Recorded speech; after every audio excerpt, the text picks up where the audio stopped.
নবাবপুর গ্রামের বেচারি রাধা। রাধার জীবনে শুধুই দুঃখ। তবে জীবন বলা ভুল, কারণ রাধা তো কবেই মরে ভূত হয়ে গেছে। হ্যাঁ, আর কতদিন এরকম দুঃখী দুঃখী হয়ে থাকবি রে? ভূতেদের সমাজে দুঃখ পাওয়া যে ভালো নয়। আমার যে আর কিছুই ভালো লাগছে না।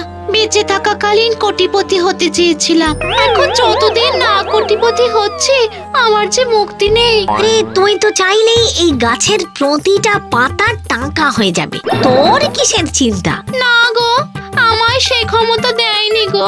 দিলে তো কবেই মুক্তি পেতাম। তাই টাকার জন্য সেবার গেলাম ব্যাংকে ডাকাতি করতে।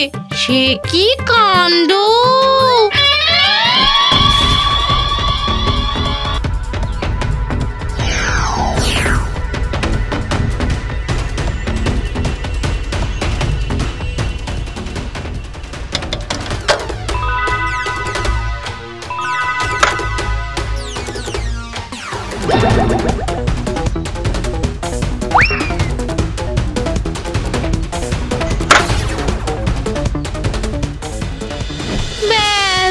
আমি তো বেরিয়ে এলাম, কিন্তু অতগুলো টাকা ওখানেই পড়ে রইলো। শুধু সেবারই কেন, আরো একবার গেলাম এক বড় লোকের বাড়ি।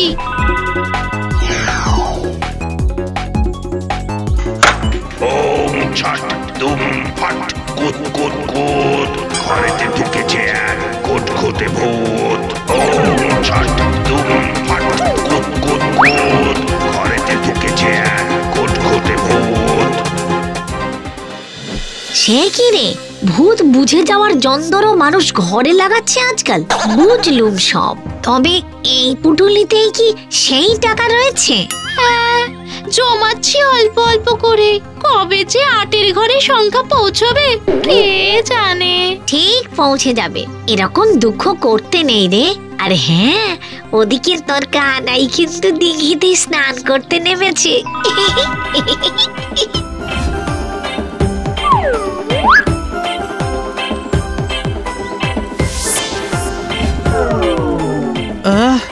আরে আমার শুকনো জামা কাপড়গুলো গেল কোথায়? আরে আমি তো ঘাটেই রেখে জলে নেমেছিলাম, স্পষ্ট মনে আছে। আশ্চর্য তো, কি চুরি হয়ে গেল? এতক্ষণ যে কানাইকে দেখলেন, বাপ মা মরা কানাইয়ের সম্বল বলতে এই একটাই তরমুজ গাছ। যদিও তাতে তরমুজের সাইজ বাতাবির থেকে বাড়ে না।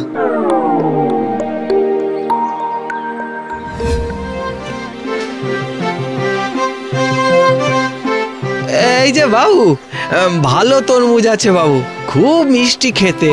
আরে তরমুজ বলে বাতাবি বেচছিস নাকি রে? আগে কেন বাবু, এ আমার নিজের খেতে তরমুজ, একটা নিয়েই দেখেন না বাবু, খুব ভালো হবে। তরমুজের যা সাইজ কমছে, দুদিন বাদে তো পাতি লেবুকেও হার মানাবে।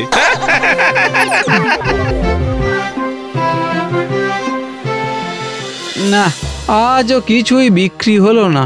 কতদিন যে এরকম ভাবে চলবে? কিরে কানা, আজও কিছু হলো না তো? না রে, আজও বিক্রি কিছু নেই।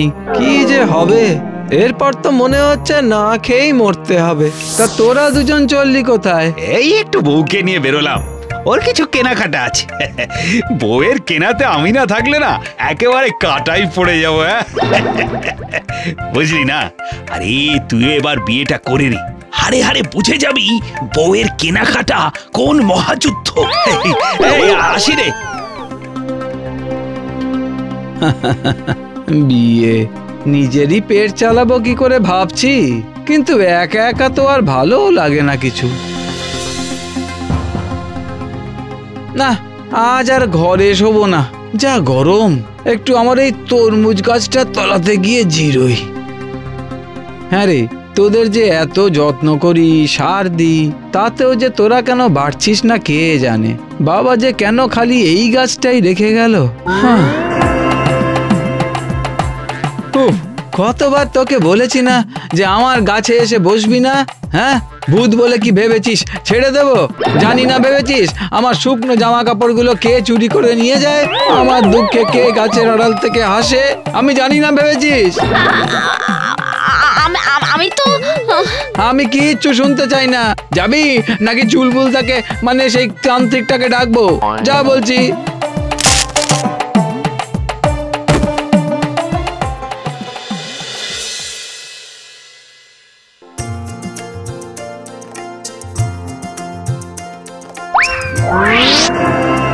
আরে এই কি করে সম্ভব? এই যে 10টা তরমুজের চেহারা পেয়েছে। হ্যাঁ, যাক যাক যাক যাক, এতদিন পর এই গাছটা মুখ তুলে চেয়েছে। কিন্তু এগুলো যে কাটতে গেলে বড় একটা মানে বিরাট বড় ছুরির দরকার। যাই একবার কামারের কাছে যাই। হ্যাঁ গো, তোমার কাছে সবচেয়ে বড় ছুরিটা হবে?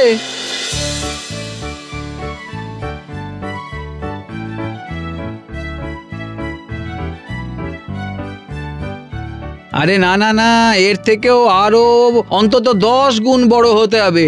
আরে বড় তরমুজ কাটবো। হাজলামা হচ্ছে, যা এখান থেকে।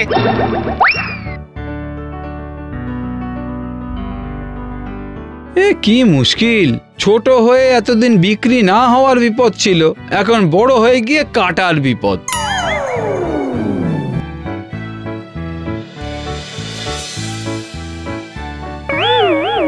তার মানে সেদিনকে কিছু টাকা পড়ে গিয়ে সার হয়ে গেছে এখন। বুঝলে রাধা, কিছুই ভালো লাগছে না। এত বড় তরমুজ কাটার এখন আবার কোনো ছুরি পাচ্ছি না। তুমি তো ছোট ছোট টুকরো করে কেটে বিক্রি করবে বলো, আমি যদি ছোট ছোট করে কেটে দিই অত বড় টুকরো না করে। বাহ, এটা তো তুমি বেশ ভালো বলেছো। হ্যাঁ, তোমার যে এত বুদ্ধি আছে তা তো জানা ছিল না। বুদ্ধিমান হয়েও যে মুক্তি নেই গো। চেয়েছিলাম কোটিপতি হতে, তাই এখন অল্প অল্প করে টাকা জমিয়ে মুক্তির আশায় রয়েছি গো।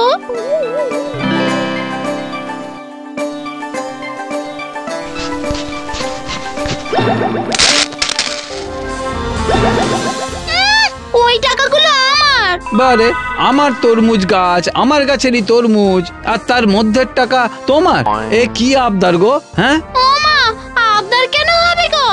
আসলে আগের দিন যখন তাড়িয়ে দিলে আমাকে, তখন পুঁটুলি থেকে কিছু টাকা নিচে পড়ে মাটিতে মিশে গেছিল। সেই টাকা সার হয়ে আজ এত টাকা দিচ্ছে। যত সব উল্টো পাল্টা কথা। দাঁড়াও, আমি এক্ষুনি চুলবুল তান্ত্রিককে ডাকছি। চুলবুল,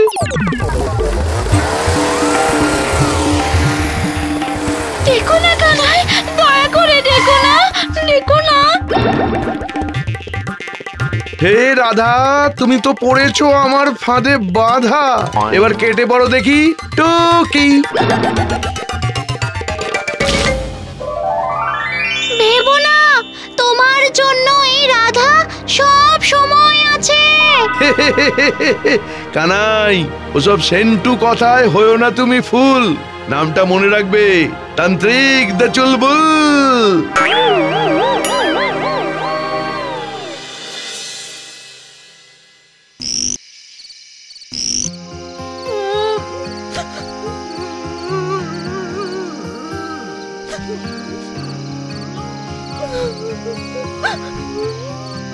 এত রাতে রাধার কান্না মনে হচ্ছে না।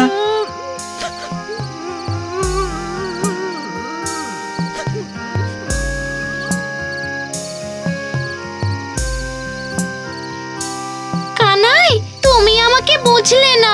টাকাটা নিলেই যে আমার মুক্তি, আর মুক্তি হলে পুরো টাকাটা তুমিই যে পেতে। কানাই, আমায় কেউ কেন বোঝে না, কেউ ভালোবাসে না। আর তোমায় যদি কোনোদিন মুক্তি না দিই? মানেটা হলো আমাকে বিয়ে করবে। দেখো, আমারও তো 3 কুলে কেউ নেই, আবার তোমাকেও কোটিপতি হতে হবে, মানে কোটি টাকার পতি। সেটা না হয় আমিই হলাম।